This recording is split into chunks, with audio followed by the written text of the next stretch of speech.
So have you thought about really taking advantage of the current market?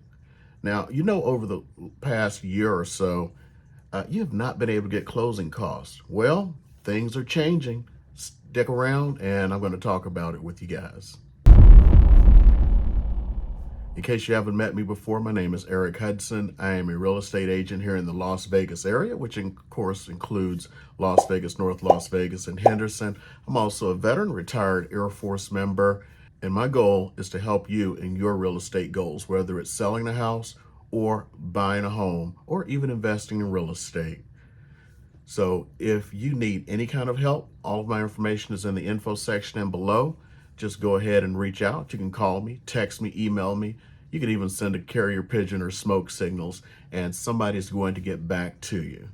If you look down and see that you have not subscribed to this channel and I provide you with value today, please consider that subscription. And of course, hitting that like button, because that's how the YouTube algorithm works.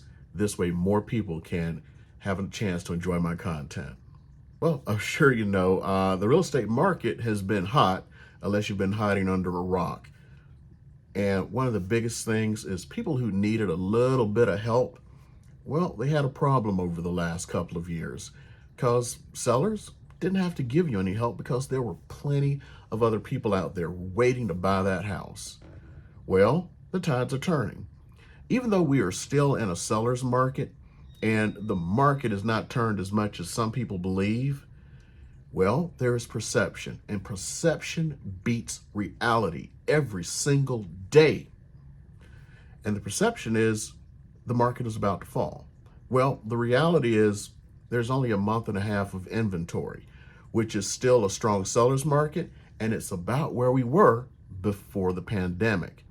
So people have kind of lost their collective memory over these last 2 years where every house sold so quickly, it became the norm. Well, the norm is not to have 2 weeks of inventory. The norm is 5 to 6 months of inventory. That's a balanced market where prices neither increase or decrease. If we're at a month and a half, we are still in a seller's market. And yet, that perception is starting to drive the market. And if you're a buyer, this is your time to take advantage, especially if you're someone who needs closing costs. So I'm going to go through some things right now with you. We're just going to go into the MLS and just start looking to see what the market is doing and how many people are actually starting to get their closing costs. So on to MLS. So the easiest way that I see that we can look and try to figure out what's going on is to look at all homes that were sold over the last 7 days. So I'm going to go ahead and change this over to sold in the last 7 days. And of course, this includes all of Southern Nevada. For this one, I'm going to go ahead and limit it down to our local area. Sorry, Boulder City. And in the last week, we've had 703 homes sold. Now, this includes everything from single-family houses to townhomes to condos and even manufactured homes. But we're going to go ahead and just include it all for today. So what we're going to do is go ahead and include it all today just so you can see what's going on in the market. So when we start, let's look at the overall market, and we're going to take a few factors in. So first of all, you see there were 703 sold. Now, normally with a cash type of deal, nobody is asking for a contribution, or else they're just going to pay less in cash. So just to see, we had 703 that sold, and of those, 231 were cash. So let's go ahead and get the little calculator out and see what Mickey's big hand and little hand say. So let's go ahead. So we had 231 divided by 703, 32.85% of all homes sold in the last 7 days were cash. So we got that as our baseline, and from this point forward, we're just going to kind of kick it out. Now, there are other ways you can sell a house, it's not just cash, conventional, all this stuff. You have USDA loans, you got VA loans, you got conventional loans. There's even things like owner carry. So with those, we're going to go ahead and take it out. We're going to limit it down to the big three. And big three, of course, are going to be conventional, FHA, and finally VA for the veterans out there. Yay. So let's go ahead and take a look. And if anybody wants to go through some of these loan products in the future, I'll go ahead and make a video on that. So of the types of loans out there, 452 homes sold over the last 7 days. So the 7 days is really important because the majority of those went under contract a month ago, which is actually right outside of the period where people started going like, whoa. So you can tell by how many actually got a seller's contribution, AKA closing cost, means a lot right here, because that's where it was 30 days ago. And it's actually higher now. So let's go ahead and take a quick look. So of those who got any type of seller's contribution, 140. 140. So let's bring Mickey's little hand and big hand back up again. Okay, so now we're back. So 142 were sold with some type of seller contribution over that 7-day period. So let's go ahead and take a look here. So 140 divided by 452, if my math serves me correct, 31% of all homes with loans that went under contract last month, a month ago, that sold within the last week, guess what? Somebody paid the closing cost, 31%. Far cry from just a couple of months ago, huh? So let's go ahead and break that down even further to see where it's at. You know how I like to break it down. Okay, so let's just look at the number one funding source, which is conventional loan. There were 330 of those babies that closed last week or over the last week. And of those,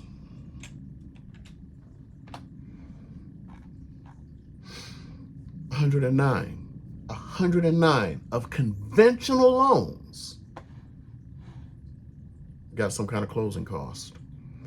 Now, I'm going to go into the closing costs a little bit more in just a second because there's something you need to think about before that. So we got 109 divided by 330. 33% of conventional loans had a seller contribution. And now we're going to talk about the next most popular, FHA loans.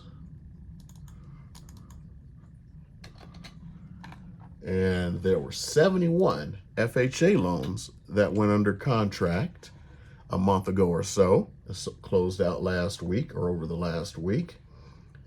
And of those, 17 had some kind of seller contribution.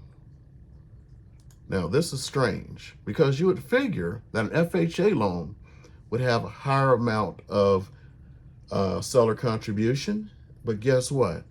That's interesting. 17, 71, only 24%. But still, a quarter of FHA loans. And of course, let's get down to the one that's important to me, VA loans.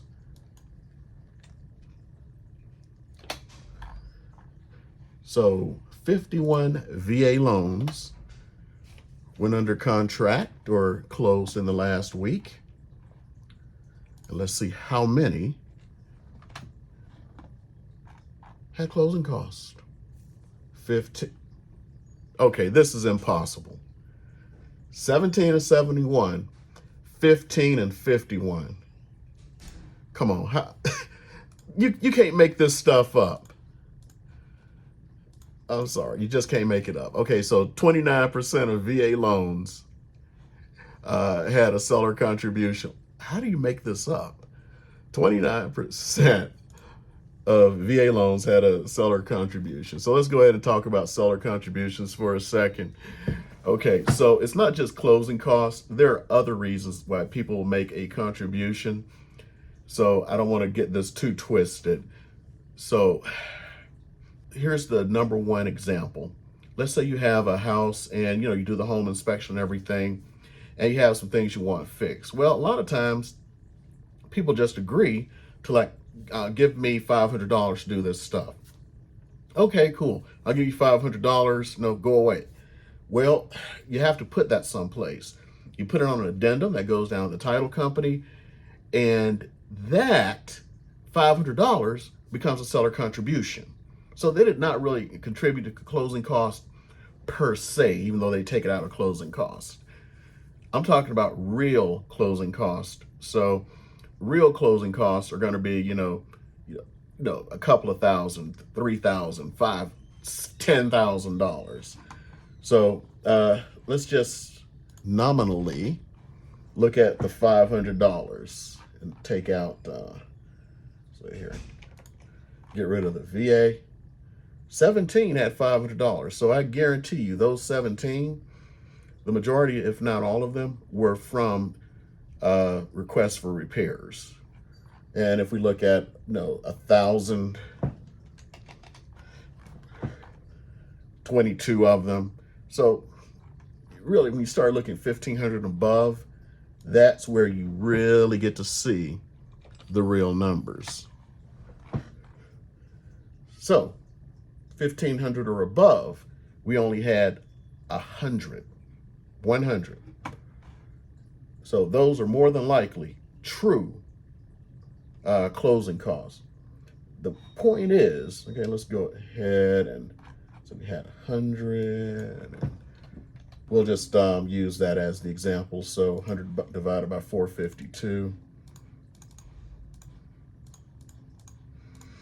So about 22%. So that tells you where the market is headed. About 22% of sellers were willing to actually pay some closing costs.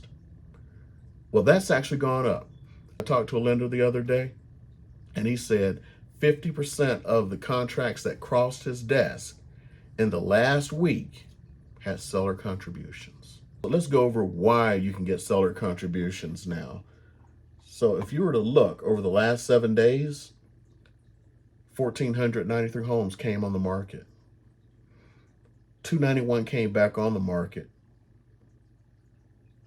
808 sold.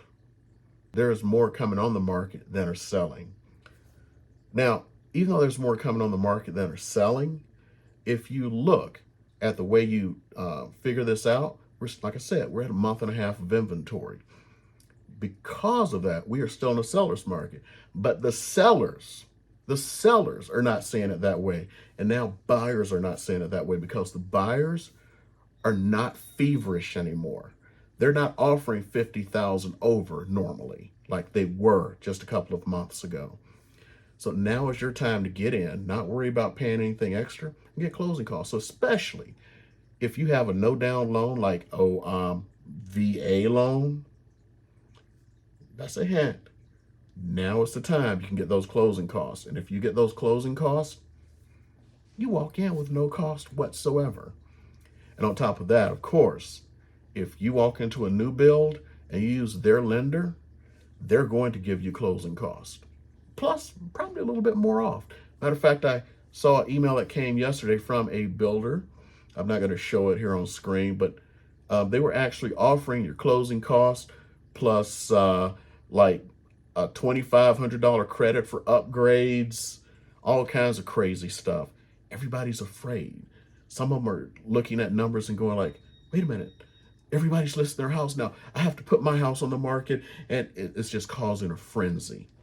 And then all the buyers are going like, wait a minute, let me wait for a minute, which is shrinking the buyer pool while the seller pool is increasing. You need to take advantage of that if you're a buyer. If you're a seller, you need to get yourself ready for what's about to happen. Be prepared to pay closing costs, possibly, according to what the condition of your house is. And secondly, you have to look at things like, what is the buyer thinking? Remember, when you're going into a market, what is your opponent thinking? For buyers, what is the seller thinking? For sellers, what is the buyer thinking? Well, if buyers are starting to think the market's about to crash, which it isn't, and a lot of them are going to start coming asking for those closing costs again, preempt yourself. There are actually things out there like there are lenders, especially when you deal with like Keller Williams and Keller Mortgage. I'm not trying to sell Keller Mortgage, I'm just giving you an example. They can save a buyer up to $5,000 in closing costs. You could easily advertise offering up to $5,000 credit towards closing.